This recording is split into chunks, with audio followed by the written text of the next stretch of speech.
பூஞ்சோலை மாணவர்கள் அனைவருக்கும் வணக்கம். இன்றைக்கி 2 செப்டம்பர் 2025 செவ்வாய்க்கிழமைக்குரிய நியூஸ் பேப்பர் வந்து பார்க்க போகிறோம்ப்பா.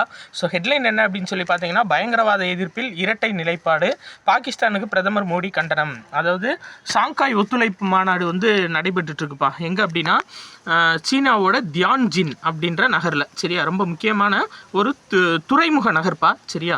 தியான்ஜின் அப்படின்றது முக்கியமான துறைமுக நகர். ஸோ இங்கே வந்து ஷாங்காய் ஒத்துழைப்பு மாநாடு வந்து நடைபெற்றுட்ருக்கு. அந்த மாநாட்டில் நேரடியாகவே சொல்லியிருக்காரு, இந்த மாதிரி பாகிஸ்தானுக்கு நேரடியாகவே பிரதமர் மோடி வந்து கண்டனம் தெரிவிச்சிருக்காரு.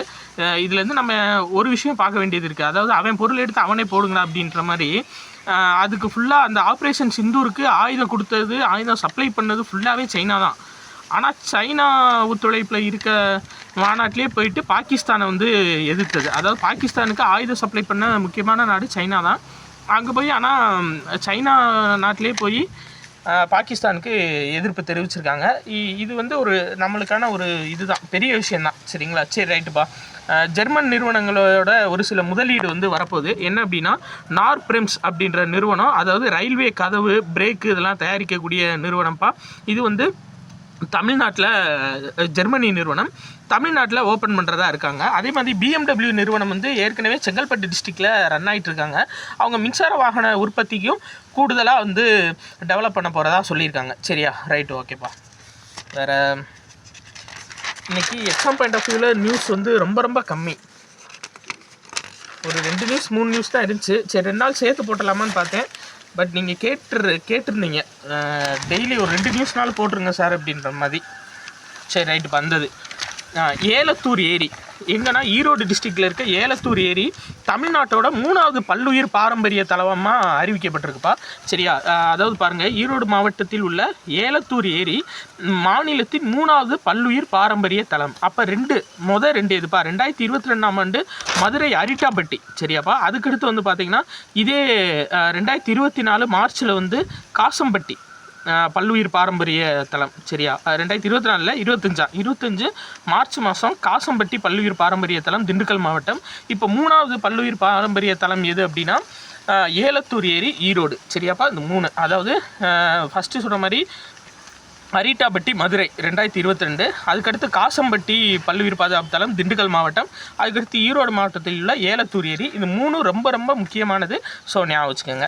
அடுத்து இது வந்து எக்ஸாம் பாயிண்ட் ஆஃப் வியூவில் தேவையில்ல, பட் நிறையா பேர் அக்சஸ் பண்ணுற ட்ரெயின் என்னென்னா ஈரோடு செங்கோட்டை ட்ரெயின் வந்து செப்டம்பர் 30 வரையும் திண்டுக்கல்லோட ஸ்டாப் பண்ண போகிறாங்களாம்ப்பா. சரியா?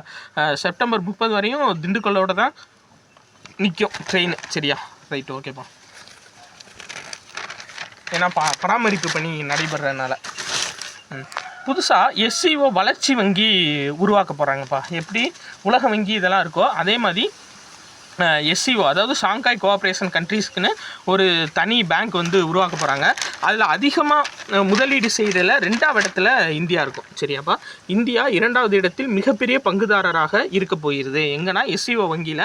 ஸோ இந்த ஷாங்காய் ஒத்துழைப்பு நாடுகள் மொத்தம் எத்தனை நாடுகள் சேர்ந்தது அப்படின்னா 26 நாடுகள் சேர்ந்ததுப்பா. ரொம்ப முக்கியமானது. சரியா? அப்போது கண்டிப்பாக கேட்பாங்க.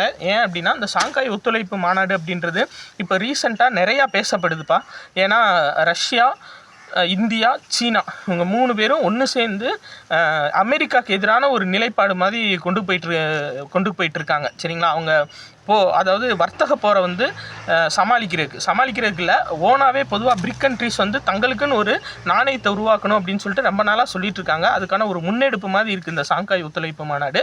தியான்ஜின் நகரில் நடந்திருக்கு. 26 நாடுகள் சேர்ந்தது இந்த மாநாடு. சரியாப்பா? ரொம்ப முக்கியமானது, ஞாபகம். இந்தியா வந்து அந்த பேங்க்கில் 2வது மிகப்பெரிய பங்குதாரர். அதே மாதிரி ஜம்மு காஷ்மீரில் வந்து மிகப்பெரிய வெள்ளம் ஏற்பட்டுச்சுலப்பா. அதில் வந்து பெய்லி பாலம் அப்படின்னா இந்திய இராணுவம் கட்டக்கூடிய தற்காலிக பாலம். அந்த பாலம் வந்து 12 மணி நேரத்தில் கட்டி முடிச்சிருக்காங்க. சரியா? Right, okay. இல்லை வேறு இந்தது முக்கியமானதுப்பா. பெட்ரோலில் 20% எத்தனால் நம்ம பார்த்துட்ருக்கோம்ல, E20 கான்செப்ட். எத்தனால் 20, அதாவது இதுக்கு முன்னாடி 10% எத்தனால் வந்து கலந்துட்டு இருந்தாங்க, E10 இருந்துச்சு. இப்போ 20% எத்தனால் வந்து கலக்க போகிறாங்க பெட்ரோலில். 80% தான் பெட்ரோல், 20% இன்னி எத்தனால் தான் இருக்கும். சரியா? இந்த எத்தனால் எதுலேருந்து தயாரிக்கிறாங்கன்னா கரும்பு சோளம். நம்ம ஏற்கனவே சொல்லியிருக்கோம்ப்பா. இது வந்து மேபி கேட்கலாம். இந்த மாதிரி சிம்பிள் கான்செப்ட் வந்துட்டு சில நேரம் பிசி எக்ஸாமில் டைரெக்டாக கேட்டுருவாங்கப்பா. அதனால் ரொம்ப முக்கியம். அதாவது பெட்ரோலில் கலக்கக்கூடிய 20% எத்தனால் எதுலேருந்து தயாரிக்கப்படுறாங்கன்னா கரும்புன்றது எல்லாத்துக்குமே தெரியும், சோளமும் சேர்த்தாப்புல ஞாபகம் வச்சுக்கோங்க. சரியாப்பா? இது மூலியமாக 1.44 லட்சம் கோடி அந்நிய செலாவணி மிச்சமாகும்னு சொல்லியிருக்காங்க. Right, okay. அந்நிய செலாவணினா தெரியும்லப்பா, டாலர்ஸ். நான் அதுக்கு ஏற்கனவே விளக்கம் கொடுத்துருக்கேன். தெரியலனா கமெண்ட் பண்ணுங்கள். நாளைக்கு நியூஸ் பேப்பரில் கூட அதுக்கான அந்த அந்நிய செலாவணினா என்ன அப்படின்றதுக்கான விளக்கம் உங்களுக்கு கொடுக்குறேன். எனக்கு கமெண்ட்டில் தெரிவிங்க. சரியா? Right, okay. அடுத்து இதுப்பா, அதாவது மகளிர் உலகக்கோப்பை கிரிக்கெட் போட்டி நடைபெற போதில்லப்பா. ஸோ ஜெயிக்க போகிற அணிக்கு 40 கோடி ரூபா ரொக்க பரிசு கொடுக்க போகிறாங்க. ஸோ ஃபஸ்ட்டு டைமாக இது கொடுக்க போகிறாங்க. சரியாப்பா? அதாவது 3.55 கோடி, சாரி 39.55 கோடி பரிசு தொகை வந்து கொடுக்க போகிறாங்கப்பா.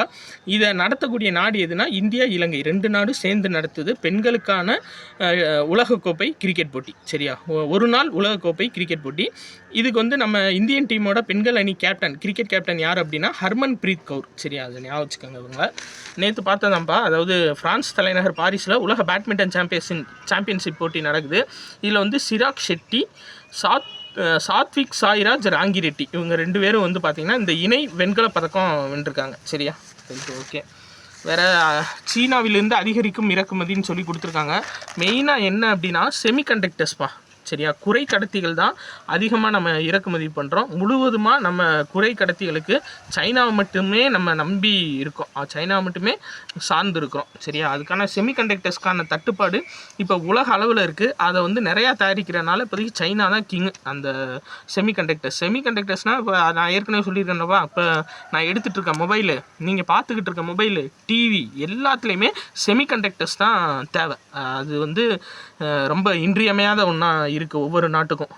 டிஜிட்டல் டெக்னாலஜி வளர வளர செமிகண்டக்டர்ஸோட தேவை உலக நாடுகளில் அதிகமாக இருக்குது. அதுக்கான சந்தையை கரெக்டான டயத்தில் பிடிச்சது யார் அப்படின்னா சைனா தான். சரியா? அதுதான் மெயினாக சொல்லியிருக்காங்க. சரி, ரைட்டு, ஓகே. வேறு அவ்வளோதான்ப்பா.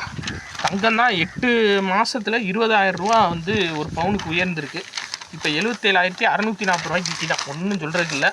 ரைட், ஓகேப்பா. இன்றைக்கி நியூஸ் வந்து அவ்வளோதான். ஸோ பிடிச்சிருந்துச்சு அப்படின்னா கண்டிப்பாக உங்கள் ஃப்ரெண்ட்ஸ் எல்லாத்துக்கும் ஷேர் பண்ணுங்கப்பா. இன்னொன்று என்ன அப்படின்னா, நம்ம அடுத்த மாதத்துலேருந்து கரண்ட் அஃபேர்ஸ் பிடிஎஃபாக நம்ம கொடுக்கலான் இருக்கோம். டெய்லி கரண்ட் அஃபேர்ஸ் நம்ம எடுக்கிறது, நீங்கள் கைப்பட எழுதுங்க, அது வேறு விஷயம். டெய்லி பார்த்து எழுதுறது அப்படின்றது நம்மளுக்கு என்றைக்குமே யூஸ்ஃபுல்லாக இருக்கும், மறக்காது.